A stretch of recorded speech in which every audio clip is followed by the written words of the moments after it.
নমস্কার বন্ধুরা, রাধে রাধে। আমার আরও একটি নতুন ভিডিওতে আপনাদের অনেক অনেক স্বাগত জানাই। বন্ধুরা, উত্তর ভারত বেড়াতে যাওয়ার লাস্ট ভিডিও আমার ছাড়া ছিল হরিদ্বারের মা মনসা পাহাড়ের, মানে হরিদ্বারে। এবং আমি হরিদ্বার থেকে আজ যেতে চলেছি ঋষিকেশে।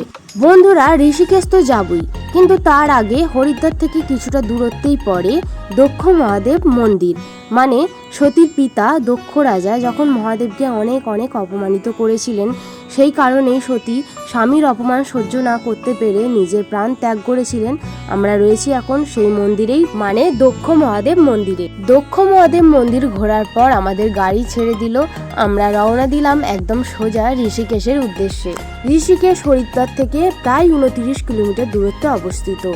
আর হ্যাঁ বন্ধুরা, ঋষিকেশ যাওয়ার পথে অনেক অনেক অনেক জ্যাম থাকে। মানে আপনারা যখনই ঋষিকেশে বেড়াতে বেরোবেন ভাববেন যে আপনাদের জ্যামের মুখে পড়তে হবে, আর অনেকটা সময় যাবে শুধুমাত্র জ্যামের কারণেই। তবে এত জ্যাম থাকা সত্ত্বেও আপনাদের এই রাস্তার সৌন্দর্যতার জন্য সমস্ত কষ্ট দূর হয়ে যাবে। এত সুন্দর বন্ধুরা রাস্তা, আপনারা ব্যাস চোখ ধাঁধিয়ে শুধু দেখতেই থাকবেন। এতদিন টিভিতে দেখেছিলাম, সেগুলোকেই আমরা এখন নিজের চোখে একদম সামনাসামনি দেখতে পেয়েছি। বন্ধুরা, হরিদ্বার থেকে ঋষিকেশ যাওয়ার অভিজ্ঞতাটা আমি আপনাদের সঙ্গে শেয়ার করব, কিন্তু যারা আমার চ্যানেলে এখনও নতুন তাদেরকে বলবো আমার চ্যানেলটিকে সাবস্ক্রাইব করতে আর পাশে থাকা বেল আইকনটা প্রেস করতে, যাতে আমার নতুন ভিডিওর আপডেট সবার প্রথম আপনারা পান। আর এই ভিডিওটা যদি আপনাদের ভালো লাগছে তাহলে এখনই একটা লাইক করুন, আর কমেন্ট করে বলতে ভুলবেন না যে ঋষিকেশ আপনাদের কেমন লাগে। ঋষিকেশ উত্তরাখণ্ড রাজ্যের দেরাদুন জেলার দেরাদুন শহরের পাশেই অবস্থিত, আর এটি অত্যন্ত সৌন্দর্যময় একটা শহর। এই শহরটি গঙ্গা নদীর তীরে অবস্থিত, আর এখানে প্রাচীনকালে বহু সাধু এবং ঋষিরা ধ্যান করে নিজেদের জ্ঞান অর্জন করতেন, আর সেই কারণেই বলতে পারেন এখানকার নাম ঋষিকেশ। আমাদের গাইড শ্যামপ্রভু, উনি যারা যারা হরিদ্বার থেকে ঋষিকেশ বেড়াতে যেতে চান তাদের জন্য একটা মিনি বাস করে দিয়েছিলেন। অনেকেই তো টাকার সমস্যার কারণে বা অনেকটা দূরত্ব সময়ের ব্যাপারের জন্য আসতে চায় না, সেই জন্য যারা যারা আসতে চেয়েছিলেন ঋষিকেশে তাদের জন্য মিনি বাস করে দিয়েছিলেন। আর মিনি বাসটা প্রায় এক ভর্তি হয়ে গিয়েছিল, মানে অনেকেই যাওয়ার জন্য উৎসুক ছিলেন। আর আমরা এই মিনি বাসে করেই সবাই মিলে এসেছি। আর প্রথমেই কি হয়েছে, ড্রাইভার রাস্তা গুলিয়ে ফেলেছিলেন, তো আমাদের ওইখানে অনেকটা সময় কেটে গিয়েছিল। আর তারপরে যদিও বা উনি ড্রাইভার আসতে শুরু করলেন ঠিক রাস্তা ধরে, এত জ্যাম বন্ধুরা যে আমাদের সকাল 8টায় গাড়ি ছেড়েছিল এবং আমরা ঋষিকেশে পৌঁছেছিলাম দুপুর 1:30টায়। মানে বন্ধুরা বুঝতে পারছেন, প্রায় 5 থেকে 6 ঘন্টা আমরা এই গাড়ির মধ্যে রোদেতে সারভাইভ করেছি। তাও আবার এত জ্যামেতে গাড়ি বারবার থেমে যাচ্ছে, রোদ পুরো মুখে পড়ে মুখের অবস্থা বিবর্ণ হয়ে গেছে আমার। এমনিতেই তো মুখের অবস্থা খারাপ ছিল, আরও এই রোদে সানস্ক্রিনও মেখে যাওয়া হয়নি। এত বাজে ব্যাপার হয়েছিল বন্ধুরা, পুরো মুখ পুড়ে গিয়েছিল। আর অন্য একটা গাড়িতে করে আমাদের গাইডের আসার কথা ছিল, উনি জ্যামের কারণে আসেননি। আর তারপর যদিও বা আমরা ঋষিকেশে অতি কষ্টে পৌঁছেছি, এখানে এসে দেখছি ড্রাইভাররা খেতে চলে গেছে আমাদেরকে রেখে। বাসের বেশিরভাগ লোকই এই ঋষিকেশে প্রথমবার এসেছে, আর তারা জানেই না কোথায় কি তীর্থস্থান, কি ব্যাপার কিছু জানে না।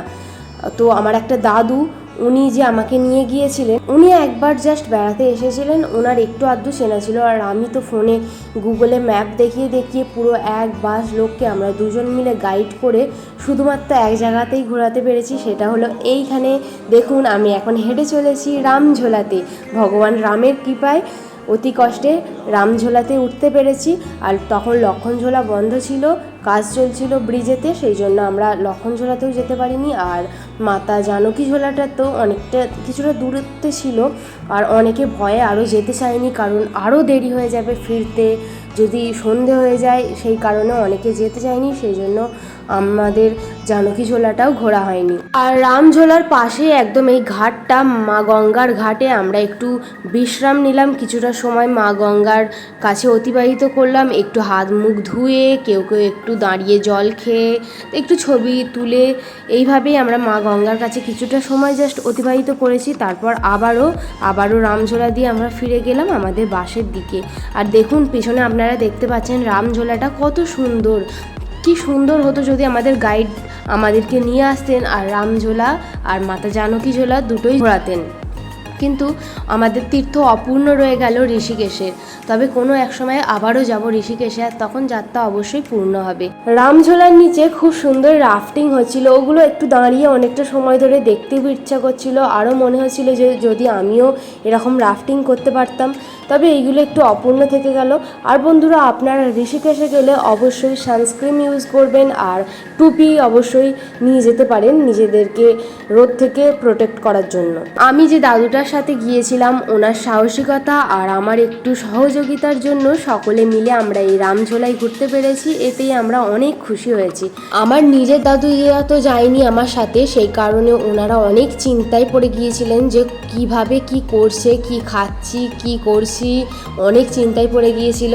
তারপরে সব এক মিনিবাস লোক মিলে আমরা ফিরে আসতে 6:30 বেজে গিয়েছিল। ফিরে আসার পর আমার দিদা আমাকে হরিদ্বারের এই পতিত পাবনী গঙ্গায় স্নান করাতে এনেছিল, যেখানে স্নান করে আমি আবারও শুদ্ধতায় পরিপূর্ণ হয়ে গেলাম, সব কষ্ট ভুলে গেলাম, আর মনে হলো এই তীর্থে আমরা অনেক অনেক আনন্দ উপভোগ করেছি। তো বন্ধুরা, এই ছিল আমার ঋষিকেশের অভিজ্ঞতা। ভিডিওটা এই পর্যন্তই রাখলাম। ভালো থাকবেন, সুস্থ থাকবেন, দেখা হচ্ছে আমার পরবর্তী ভিডিওতে। রাধে রাধে।